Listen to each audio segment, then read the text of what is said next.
Hello, I'm Helen Wyld and I'm the curator of the exhibition Embroidered Stories at National Museum Scotland. The exhibition includes around 70 samplers made in Scotland in the 18th and 19th centuries. All of them come from the collection of Leslie Durst. All household linen and undergarments were made by hand and often in the home.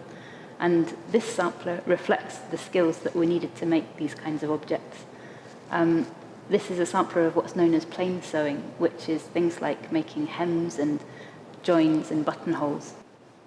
Plain sewing would have been taught to most girls before they did any decorative needlework, but this example is interesting because it's actually based on a sewing manual printed in the early 19th century. Manuals teaching plain sewing started to be produced in response to fears that as more women were in full-time employment in things like factories, they were losing the traditional skills of sewing and needlework. So a number of different techniques are visible in this sampler. The first one here is just basic hemming of a piece of cotton. This one includes quite complex frill, which is something that you might apply to the edge of a shirt collar or cuff. Here we've got some buttonholes, and this one shows actual buttons which have been made from scratch using pieces of card and wire, which then have cotton stitched over them. And there is a sense that samplers themselves, when displayed in the home, were a kind of advertisement of a girl's suitability for marriage. That seems to be particularly clear in this sampler, made by Magdalen Folds in 1796. The sampler includes two figures of a woman and a man, and at the top there is a quote saying, "Let the woman hear a wise man's counsel." This seems to be suggesting that if she were married, Magdalen would listen to her husband's advice. Sewing was seen as a useful pastime for some children more than others. This sampler was made by Jane Milton in the early 19th century in the Orphan Hospital in Edinburgh, and that's the building that's depicted on the sampler. In the Orphan Hospital, children were taught a range of skills which would allow them to earn a living when they grew up in order that they wouldn't be a burden on society.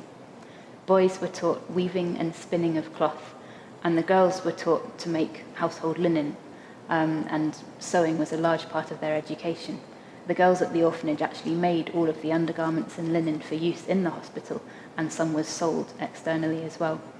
Many of the samplers in the exhibition include religious verses, and these verses often emphasize a link between the idea of female virtue and the practice of needlework.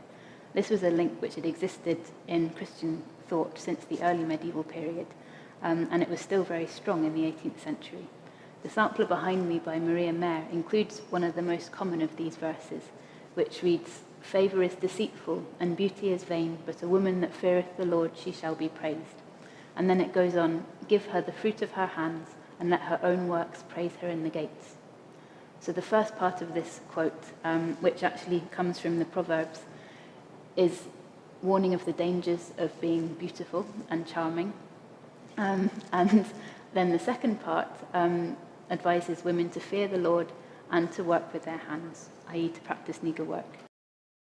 Stories like Maria's aren't immediately evident when looking at a sampler, which is an interesting element of these objects. They were aspirational objects which demonstrated a level of education and didn't really reveal the personal situation of the girls who made them very often. Discovering women's personal attitudes to sewing in this period is quite difficult, but one way in that we have is an essay written in 1815 by a woman named Mary Lamb. Mary became a writer, but in her early life she'd made a living as a mantua maker or dressmaker, and actually supported her family by doing this. The essay that she wrote, called On Needlework, was the first ever kind of analysis of the role of needlework in women's lives, and it was really an attack on the necessity that many women felt to practice needlework, not just women who needed to earn a living by sewing, but the more moneyed middle-class women who didn't need to sew but felt socially obliged to do so. Embroidered Stories is on at the National Museum of Scotland until the 21st of April, and entry is free. You can find out more at www.nms.ac.uk. Please come along, there are many more stories to be discovered.